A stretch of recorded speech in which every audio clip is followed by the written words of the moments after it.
Hey guys, I'm Matt Lighty, and in this video I just wanted to make a little small thing with a couple of tips and suggestions for those who are starting in the Settlers Reboot League, Settlers 2. I myself will not be engaging with this charade, but I will offer some wisdom that I wish I had before I started Settlers League. And I guess as a prefix to all that, in Settlers, which I'm still actively playing because the leagues keep still going on, I'm playing a good build.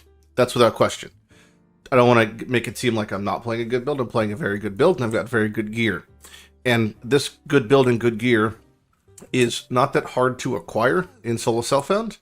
And so my first bit of advice, which might sound really fucking stupid, is to play a good build. So I'm going to spend 1 minute showing you just how to identify what good builds are for starting, and it's really quite simple. So I've done this 1,000 times, but I'll do it once more. The easiest thing to do is go to PoE Ninja. Solo Self-Found can be, any build can be made in Solo Self-Found or trade. It's just a matter of time and application experience. But what I recommend is just setting it to 1 week, okay? And simply looking at SSF in the first week, which builds were the most prevalent. You can pretty much anything in this top, I would say top 5 is a good barometer of what people are playing and why. So you have things like, or even the top 10. You have slam builds, you have bleed builds, you have lightning strike, and you have ice nova frostbolts, which I'm playing. I would say pick any of those 3 different archetypes. You have either a slammer, a bleeder, or a lightning strike build, or a frostbolts build. So say I want to play lightning strike, I click it, it's 50% slayer, which means majority of people are playing slayer. So I'd recommend playing a slayer, lightning strike build. Boom, there's your base type. Same thing with lacerate. Hey, 99% gladiator. That means I guess bleed glad is fine for league start. Totally fine. So these are the type of things I'd recommend if you want to see how they shake up in week 2. You may just set it to week 2 and see what we got going on here. Okay, week 2. Pretty much it's the same 5 fucking things. Nothing has changed, which means those things are at least holding up to a degree. Lightning strike and ice nova has risen to the top, meaning they probably scale better at week 2 than week 1. And then again, you can click it and see what the breakdown is. It's the same amount of Slayer, and there's still some Wardens, so clearly those builds are fine. Plenty of 100s in either, meaning, yeah, the build works, and it's Solo Self-Found, quote-unquote, friendly. So that's pretty much it for finding a build, at least that you know, hey, I want to have a good time, I don't want to fuck around, let me play something that's like, I know is going to hit. So my second piece of advice is super Solo Self-Found related, and that is if you're trying to get the Solo Self-Found shipping uniques, so unique such as the belt or the hammer or the 2-hand mace, you don't want to upgrade your town at all. So unfortunately, if you upgrade your ports to max, right? If you upgrade everything to max, it scales up the requirements, scales up the quotas for completion, and that sort of stuff. So right now it takes, could take hundreds of thousands of certain resources, 140,000 crimson bars to complete 1 quota. And the uniques you get are for completing quotas for the shipping uniques. So if you leave your entire everything 1, you make your shipping 2, and you make your town over here 2. Those are the only 2 2s. Leave everything else 1. Level 1 workers. You'll be able to complete quotas daily, every 30 minutes, really easily, and have your best chance of getting your league uniques. And then after that, you can bump up everything. But if you want to get those shipping uniques in Solo Self-Found, to use them and to play with them or just to collect them, you have to leave your town totally level 1, except for the shipper and the actual recruiter, until you get all your uniques from those places. So there's 2 uniques from each, the Karui and the Calgar ones, so you just want to go through them at a time. They do have different level breakpoints, so check the wiki for the levels to go them at. But yeah, that's basically it. If you don't care about that, then forget that, and then we'll move on to the next point, which is, in the order of operations of things to upgrade, the mining department is the #1 priority. And the reason is because when the mining department is max level, you get this thing at the max level that says, marking ore grants gold equal to the amount of ore. So gold is really annoying in the beginning, especially for setting up your town and such. But what this means is if you were to, say, mark a crimson ore that was 500 crimson in an instance or a map or you're leveling whatever, what this does is the second you mark it for mining for 500, it also gives you 500 gold instantly. Now, it's not like a lot of gold, but over the course of 10, 20,000 maps, right, this adds up like crazy. So this is a great way of just bringing in passive gold, adding a couple extra. It's almost like it just says you get 10% more gold per map on average. So mining to 11 is definitely the first thing you should work on. And speaking of things you should rush to level, The Recombinator, being the kind of opposite, is the least important thing and should never be used until it's maxed. Because the value of the level up the Recombinator, which goes to, by the way, I think level 6 versus 11, so a lower bar to level, fucking terrible until you can upgrade it. Like, the upgrades are very important for this, especially because recombing is like the best way to get most of your rare gear. You know, any of the better rare pieces you're going to be making is going to be based off recombinating, especially with the specific specialty mods, things like either essence modifiers or things like Zopex or incursion modifiers or delve modifiers. Any of the smashing of items together, you're going to be recombinating a bunch, and just basically hold off to use it until it's maxed is what I would recommend, because it gains a ton of value from leveling up, and it feels really bad to be wasting potential item creation when you're at a much lower chance of success. So that is that. Another thing of note is regarding the mappers. Now, this is an interesting choice in development here, but I'm going to showcase something that I think really explains what's going on. All right.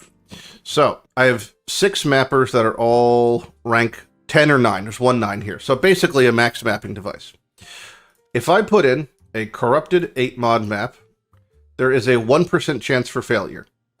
That 1% never goes down, okay? You can't, for some reason, you can't ever not fail a map. You're always going to fail, which feels bad. That's a 1% chance of failure. That's a 1% chance of failure. A white tier 1 map is a 1% chance of failure. So what am I saying by showcasing this is, depending on the type of map you're running, dictate the amount of runners you're using based off of that. People are only costing you in your town, as far as your hourly wages, if they're active.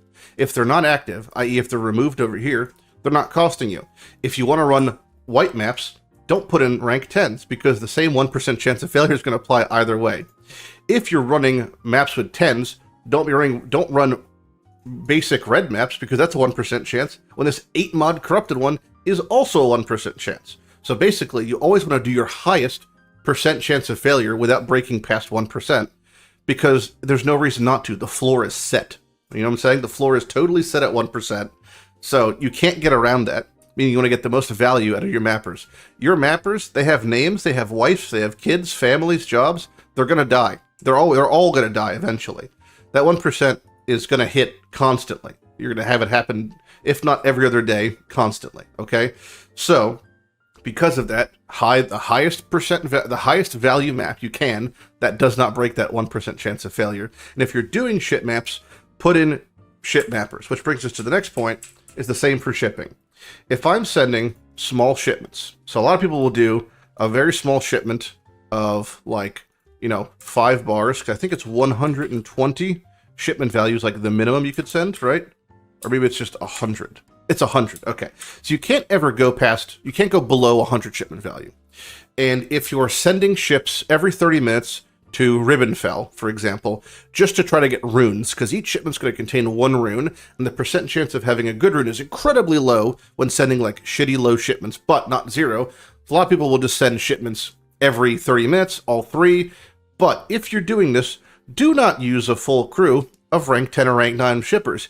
You can send in 1 guy that's rank 3, which is a bit awkward because typically when you're searching for recruitment people, right, you're not going to want to buy the shitters, but buying people like this guy, rank 4 shipper, 66 per hour, he's the same rate of success at that little 100 shipment, right, as if I had 6 rank 10s. The exact same rate of success. There's no difference. You know what I'm saying? So you want to use the best person for the best job, because you're just going to be killing people. You know, you're just going to be killing unnecessarily. This is kind of the same thing with the mapping. You just want to send someone catered to the job. Like, you have a pretty decent roster size in this prepared crew section. Like, it goes up to 90. Everyone's maxed in my town for the most part, and I've got wiggle room. So there's plenty of room to mess around. And in the same vein, when picking a best person for your job, right? The disenchanter, the blacksmith, they only work when they're working. If they're not working, they're not costing you. So you don't really need many disenchanters, but having high ranked ones is totally fine if you just want to get through it. But if you don't care about the time, if you put in rank 1 disenchanters, they're just going to take a slower, they're going to do the exact same job, but slower. So feel free to shave there, and same thing with the smither.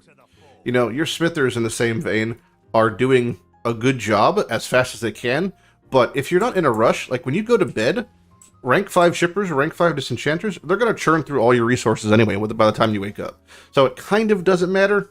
So keep that in mind. Regarding sending shipments, if you're someone who's interested in fighting the bosses, you have the Black Knight, you have the Admiral, you have the Sasan, the Bandit Lord, trying to get those uniques, what you need to be doing for the Black Knight, for Svalin, is mapping your tits off because it just is a chance to spawn. They've nerfed these chances to spawn, unfortunately, without question, but the chance to find the Black Knight in a map, be it 0.5%, it's just a matter of how many maps can you run? How many red maps can you run? Okay. The same principle applies to shipping for the Admiral. If you want to get power runes, the best thing you can do is fight bosses. If you want to get time runes, the best thing you can do is fight bosses. How can you fight more bosses? Never stop sending ships. So sending these little baby shipments 24/7 if you can while you're playing. The same thing for the mappers. You know, mappers cost a lot more, but if you want to just double your thing, sending in red maps, because it has to be red maps to spawn the Bandit Lord, sending in red maps 24/7, right, regardless of who's in there, just to have it, just to hope they get caught. Because if it's like a 1% chance to get caught for the ships and that, you want to have it just churning away. That's your best way of getting power runes as fast as you can, getting time runes as fast as you can, mountain runes as fast as you can, so you can get your haunted as fast as possible. You want to be attacking this thing at all angles, because the Reboot League for Settlers has no better rate of runes. So it could still take you 2 months to get your haunted 2-hand sword, your wand, have your enchanted 2-hand sword, or have your triple enchanted unique mace. That stuff could take months still. So you want to be hitting bosses as much as you can, because that's going to be the biggest outlet for runes. And that's your best chance of getting, those sweet, sweet enchants that hopefully get to persist into standard if you want to enjoy it there. Otherwise, just get to enjoy them in League, because they are very, very fun to use. And they're very, very powerful. But that's about it. That's all the, kind of looking back sage wisdom I'd passed down, I guess, from Settlers League. Everything else is not as important. If you choose to bend in the mechanic, that's totally fine. You just want to play the base game and enjoy that. That's cool too. If you're looking for good strategies to get a bunch of gold per hour, the Ghost at Exile thing I have a video on. That's gets you 50 to 100k per map with pretty minimal investment of gold. Otherwise, just running mechanics like Ritual is really, really good. Anything that spawns a lot of magic mobs, because most gold comes from magic mobs and uniques. So magic mobs, uniques, that's your bread and butter if you're trying to get gold. Wish you the best of luck in Settlers League. I'll be playing real Settlers League while you enjoy the second child Settlers League. And if you have any questions, feel free to ask them. Or any suggestions for other people, leave them in the comments below. And if they're not shit, they'll probably get upvoted. But that's it. I'm Mathew Lighty. Have a good day, and good luck playing Path of Exile and having fun. All right, bye-bye.